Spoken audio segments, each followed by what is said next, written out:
Hello everybody and welcome back to the channel. I am Abe with Mystic Jen Mara, and today we're getting close to the holiday. We're in the middle of the holiday season, getting close to Yule and Christmas and all those other fun holidays, and this might be a good time to talk about release and forgiveness. So I've been planning on doing this particular topic for a little while, but it just didn't feel right, and I kind of think that this is a good time considering we're getting together with family, and at times that can be very stressful, especially when some families have that quality that can trigger our negative responses. So when you're talking about forgiveness and releasing, it's giving up resentment or giving up a claim on that resentment, or like a financial thing if we're talking about forgiving a debt. And those are the dictionary examples, are like debt and financial stuff. But in my personal opinion, and this opinion is shared by a lot of people in this circle, is when you release and forgive someone, you're releasing the emotional and energetic connection to them. You're releasing that attachment that could actually, I'm adjusting some sound settings here, sorry. You're releasing the attachment to those situations that can cause some stress to you. Because really, when you hold on to onto a resentment, onto a hurt, onto a trigger, you're not actually hurting the other person. You're not doing anything to the other person. When you hold on to resentment, when you hold on to these triggers that, and I will agree, there are times they feel very, very, very important. But when we learn to let them go and we learn to release them, we're actually helping ourselves, probably more so than the other person in a lot of ways. Because when you're holding resentment towards another person, you're not hurting them, you're hurting yourself. Because that person's name can't be brought up without you having that in the back of your head thought of, I can't believe they did that last year. Or they still haven't said they're sorry for that thing that they said. They may not even realize that what they said offended you. So you're holding on to something that they're not even aware of. They really don't have a clue that that's bothering you. So the first thing you have to do when you're wanting to work through these processes, step one is to figure out what it is you want to release or what it is you want to forgive. The first thing that comes to your mind is usually the first thing that needs to get released. So if it's that thing that someone said at Thanksgiving 10 years ago and you still haven't spoken to them about it, write it down on paper. Get it down on paper. And notice how you feel when you do that, because that can give you a lot of insight as to why you're responding the way you are. Because in reality, like I said earlier, if it's offending you or it's bothering you and it's something that you're holding a resentment for, that's 100% on you. The other person did not get into your mind and put it in there and then continue to poke at it. That's been what you've been doing, not the other person. So once you start to figure it out and you write down, starting with one thing, and if you have several that come up, each of them get a page. Write down what it is, and then go through why it bothers you. Don't give any other information unless it's like, well, that person did the following, and this is why it bothers me, or this is how it's affected me. Put that stuff down so it's in the first person, so you can look at it and be like, oh, I'm really letting that do that much control and that much damage to me, but you have that information there in front of you that way. Then you start to forgive the other person. Once you have it on paper, you can go through and you can say something along the lines of, and get meaningful with this. Take the time to do this in a way that you can get into a meditation or prayer space. So when you read through that list, you can say, I forgive and I release this item. I forgive and I release this item. And by forgiving and releasing this item, I am allowing myself to heal, and I am healing the bond or the connection to this other person. It doesn't matter if they're alive, if they've passed over. This is a way for you to work through these issues, and it really does free you up energetically and mentally, really. And then once you have went through just working with one person and one page at a time, if you have to go one item at a time, do it that way. Allow yourself to feel that forgiveness. Ask God, source, divine energy, your angels and guides to come in and help you let this go and help you heal through this process. And it's going to take time. I'm not going to be like, oh, once you do this, it's the first time, it's over. No. It is a process. It takes time. But once you figure out what is bothering you, you can release it faster. So then, once you have done the forgiveness work, don't forget the lesson. That's the one thing when they say forgive and forget. What they mean is forget the pain, forget the mental anguish. If that person, let's say it was someone who cheated on a relationship, and you can fill in the blank what kind of cheated, and you can't trust them anymore. You don't forget the lack of trust. That's a lesson to learn that you learned. You can no longer put trust in that person. But if you hold on to the hatred and the anger and the volatility that went with it, you're going to continue to feel that being cheated on sensation. Take the lesson, okay, so I can't trust that person. Release the emotional attachment to it and maybe even release that person from you. That way you can heal and you can move forward, and they can be over there being whatever they're doing. But you're no longer attached to that emotion, which is really tying you to that event and tying you to that time. And this is not going to be an easy process. And when you do this, it changes your perspective. It takes you from living in the distant past and brings you into the now moment, so you can build a future that is more exciting, that is more advantageous for you.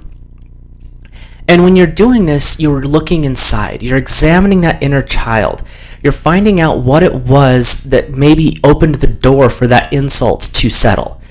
And as you do that, you'll start to process a lot more, and you'll be surprised when you find out things that you're holding on to actually started from a root cause years before the event that occurred. Like, you might be offended by someone's political stance. And in today's world, that's not hard. But when you start to go back through it, you go back to a period in time where you assumed, or maybe it happened in a physical sense, that this person of this other ideology hurt you. And so you put it in the back of your head, well, I can't trust people who fill in the blank belief. But does that really mean that all of them are like that? No. Does it mean that you have denied yourself opportunities because you have that much of a roadblock between yourself and that person? Very much so.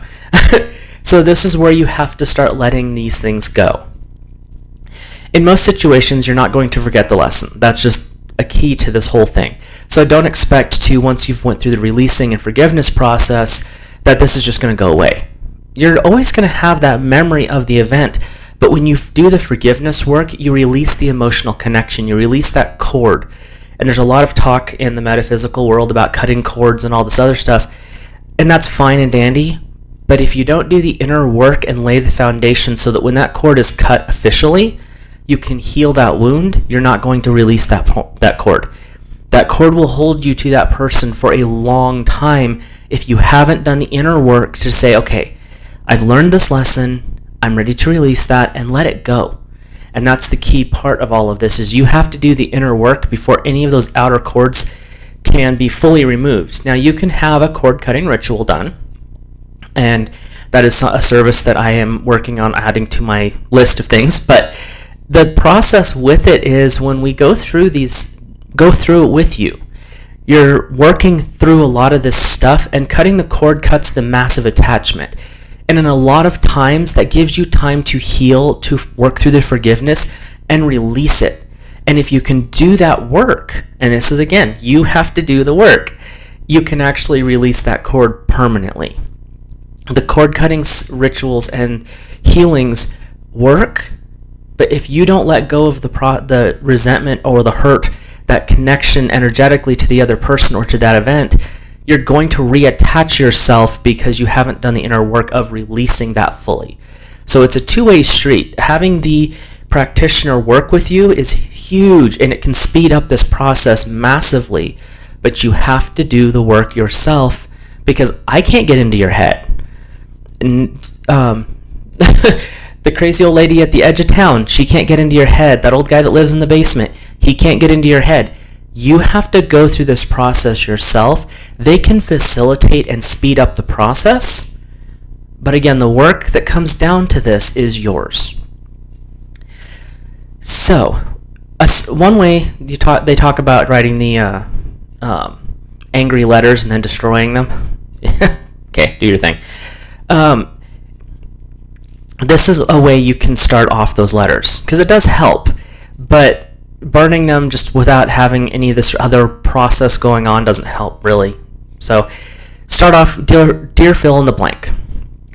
I forgive you to give myself peace. I release all connections to this situation, energetically and emotionally.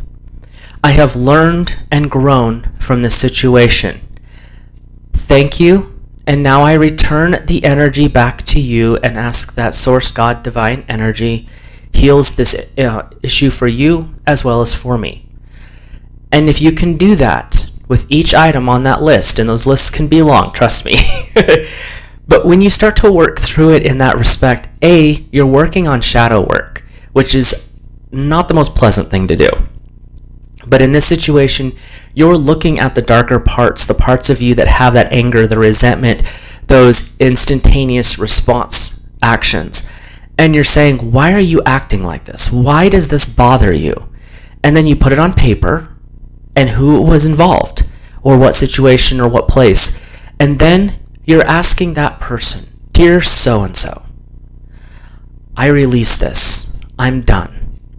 I want to release the energy back. I want us to heal. I want to grow from this situation. And then you let it go. It's gone. Don't bring it back. So when you think about that person, think about them neutrally. If you think about that place, think about it in a neutral term and allow that freedom of emotion to occur. And you'll notice when it happens, because it's like a weight right here gets lifted completely. It's it's very healing. And if you are struggling to get that process going, find someone who does cord cutting and have them work with you. Listen to the cords, because a lot of the times they'll be able to tell you at least an emotion attached to that cord, and then you can work back from there to find the root. Sometimes they're really good and they can tell you where it started. Go with the information that you have been given, and then work through the process of releasing it. The cord cutting is a huge way to speed it up, but you still have work on your side that needs to happen. And so when you go through that, you're releasing it. You're letting it go. You're forgiving. And when you practice forgiveness, and this is a powerful, powerful tool that most, I don't know, in my circle anyway, I'll put it that way. In my circle, this is something that a lot of people in my circle have forgotten how to do properly, or they do it, but you can tell in their tone of voice and how they talk about a person, a place, or situation that it's not quite out of their system yet. And I do the same thing. I'm not saying I'm any better, but these are things that I've used to help me. But when you start practicing the forgiveness, you're taking your power back. You're bringing your attention and your energy back into this now point of time versus living in the past, casting it into the future, being like, well, if they did it before, they'll do it again. Stop that. Yes, they may do it again, so you've learned the lesson not to trust them. It's nothing more than that. Stop putting emotion with it. And when you stop putting emotion with these things and living in your past or projecting negativity into the future, you really stop being a victim. And that is one of the hardest things that people don't want to hear, to be brutally honest. Because everyone wants to be like, no, it happened. Therefore, you have to give me attention. No. Yes, it happened, but I don't have to give you that. You need to step up and say, yes, this happened. I've learned this from it, and now I'm letting it go. Because it no longer serves me. It's not serving the other person, especially not them. And it's not doing you any favors. So letting it go takes your power back. Then you can stand as someone who is not a victim, but a conqueror. You've conquered those quote-unquote demons, if you want to call it that. You have stepped into your power again. You're taking your control back of your life. You're not being tossed by the waves. You're the one helping steer the ship. And that's the point of doing this type of work, is taking your power back. So from some medical people, metaphysical, I guess you could say. They're holistic practitioners. They may have an MD, but they also practice the other side. They have compiled a list, and this is this list. It's the benefits of releasing and forgiveness. It actually will develop healthier relationships. When you start working on that forgiving part and you start releasing a lot of that emotional and mental trauma, you heal your bond with other people, which is huge. You start to improve your mental health. If you're someone who is like me, who deals with constant depression, it feels like some days, when you start to work through the process of forgiveness, you release a lot of the stress and the trauma that would cause your depression. Depression is worry about the past. So things that have happened in your past are still existing in your energy field if you haven't found a point of forgiveness. It reduces your anxiety. When you work through the process of things that happened in the past, anxiety is worry about the future. Well, if they did it before, they'll do it again. So you're projecting that image into the future. When you start to work through forgiveness, you're basically turning off that emotional switch from the past. So when you look to the future, you're saying, yes, that happened before, and in the future, this is where I'm going to go. Am I going to worry about it? No longer. It's not that big of a deal anymore, because I learned the lesson. That person, fill in the blank, I can't do that with, so now I'm going to go over here. It releases your stress and hostility as well. When you release that negative emotion with that past, it causes you stress. Oh, I have to go be around that person. I have to be there because of so and so, but I'm going to be so stressed out because the other person is there. Seriously, let it go. If they want to make a scene, let them make the scene. You don't have to fuel the fire, and you don't have to be affected by that fire. You can bring yourself into your control. You can be there for the family get together, and if there's one person who's causing a stink, you can choose to not interact with them. You can choose to not listen to them. Or you can choose to be there for a short period of time and have to go. Those are all ways to take back your control, and you're not living in that anxiety and that stress anymore. And the other part about learning forgiveness is it reduces your hostility to other people. And when you forgive that other person, you can be in that business meeting with them, and you don't automatically try to shoot down any idea that they have. You're not constantly feeling that I'm at war with them because they got the promotion and I didn't. They got the promotion, fine. I'm looking at other promotions, or I'm looking at a different job. Something about them the supervisors liked more than they liked about me. What can I do to improve? It's things like this that can step you out of the hostility once you start working through the forgiveness and releasing, and set you back up into taking control of your power and taking control of your life. That didn't work, fine. What can I do to improve my chances, or what can I do in a different realm to improve my level in life? The other part with this is it tends to lower your blood pressure when you're constantly in a state of stress, when you're constantly in a state of your adrenals are spiked high because you're always on the fight, you're always on the defense. What am I going to do? Who am I going to have to defend against? I've got to keep my depression at bay, my worry about anxiety. I mean, you've got this turmoil, and we all do it to some extent. I don't care who you are, if you're the poorest person in the world or if you're Elon Musk. We all go through these periods of our adrenaline spikes, our stress levels come up, and it raises your blood pressure because it's a fight or flight response. You're looking for a reason to escape.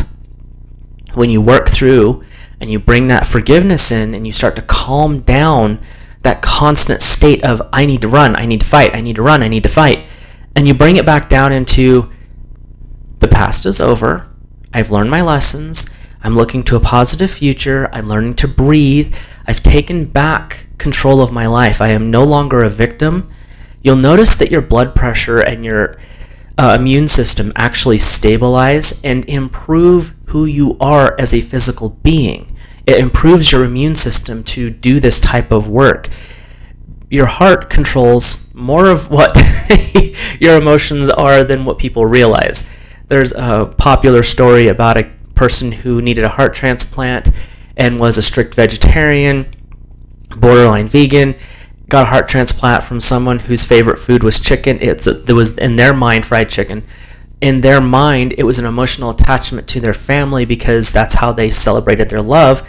So when this vegetarian gets the heart transplant, suddenly they have an uncontrollable urge when they feel like a loving relationship is in family. It didn't really matter what kind of relationship. It was just that feeling of love would trigger the response of love equals chicken. And that was something that was weird to this person because they never ate anything meat for 15, 20 years and had to have a heart transplant, and the heart that they got actually triggered that response to having this weird food craving, because your heart holds a memory, and it's your emotional memory. So when you start to work through these processes, it's actually going to help heal your heart as well. And from a metaphysical standpoint, this is not medical advice, but from a metaphysical standpoint, when you learn to release, when you learn to forgive, and you learn to live in the now and not live in the past, in the future, carrying all this guilt and shame and worry and stress, your heart actually, from an energetic standpoint, will improve. Now, is that saying you're going to heal your heart disease? That's between you, your doctor, and your higher self. But it can't hurt. But holding on to stress, anxiety, and depression actually does physically affect you negatively. And just because you're letting all this stuff go, you're releasing it off your shoulders, you can stand up more confidently because you're standing in your power. It improves your overall self-esteem and outlook at life. So these are things that you can work through. And like I said, there's a couple of little tips and tricks that I put in the video. But basically what I want to say with this is, when you're in that situation of stress and you're in that situation where you just feel like you can't do it anymore, this is your point of the universe coming to say, what is it you need to let go of? What do you need to forgive? And when you sit down and start writing through that, you'll be surprised how much is there that you didn't even want to admit. The one thing that I will say is, if you are someone who likes to work with angels and spirit guides and things like that, you can work with Archangel Gabriel. She is the angel of the Western Waters, so she's really tapped into your emotions, and she can help heal you from those stress and trauma. Some people see Gabriel as a male. That's fine. For me, it's always been females. You can work with Archangel Michael. He has a brilliant sword. Sometimes it flames blue, sometimes it flames red. It depends on how you see him. But he's one that can help you cut those cords and help you release that trauma. You can work with Archangel Camael. Camael's energy is very soft pink and works with healing your heart energy and helping you understand the essence of love, the agape love, the divine love. So when you work with those three angels, and there's more, trust me, there's unbelievable amounts of angels that can work with. These are three that I've worked with and I've helped other people and encouraged them to work with. But when you do that, you can start to understand that sometimes the insult wasn't so much what the other person did intentionally, it was an unintentional comment and it was taken in the wrong context. Or sometimes that person's passed away, so the fight or flight threat is gone, and yet you're still holding on to that. It's a ways to help you release and let go, and that is the point of this topic today. Is we're coming up to the holiday. We're in the middle of the holiday seasons. There's family get-togethers. There's office parties. There's all of these things that are a lot of fun. And I usually am working behind the scenes at the parties, but there's a lot of these things that are coming up that are fun. But when you take the time to release this trauma, and it takes time. This is not going to be a magical overnight thing. Could be. Depends on where you're at in your spiritual journey. But as you work through this, you're going to notice that you can enjoy it to a higher level when you're at these events. You can enjoy it to a higher extent. You see the patterns over there and distant from you. They're not affecting you anymore. So let me know what your thoughts are in the comment section below. If you enjoyed this video, leave a like. If you enjoy this type of content, please subscribe, and so you can find out when I'm doing more. And this month in particular, it's December of 2022, I am doing daily video drops or live streams. So if there's something that you have a topic or an idea suggestion, go for it and see what we can come up with. Other than that, I hope you have a blessed holiday season, whether it's fill in the blank. There's a list of them for December. But blessed Yule and Merry Christmas to anyone who's watching, and I will see you in a future video.